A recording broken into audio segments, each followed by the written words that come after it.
Hi guys! Quick tour muna tayo dito sa Rustic Mornings in Marikina. Isa to sa mga must visit and talagang recommended places dito sa Marikina. Sunday lunchtime kami nag-visit and ayan, full parking. Usually pag weekends, especially lunchtime, ang daming tao dito. Ito yung waiting area nila for the customers and it's recommended talaga, especially pag weekend kayo pupunta, to call first and make a reservation.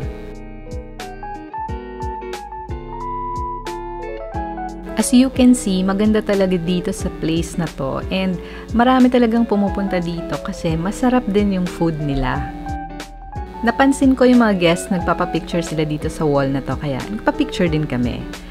Tapos pagpasok namin dito sa loob, ayan, meron pa pala siyang malaking function room. So I think ito ginagamit for private events like weddings, birthdays, and iba't ibang klaseng events.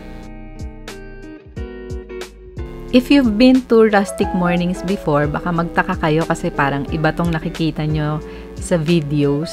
Pero ito yung bagong space nila which is located lang sa may parking space. Yung old space nila is currently closed and inaayos daw. So, abangan natin yun kasi ang ganda din dun.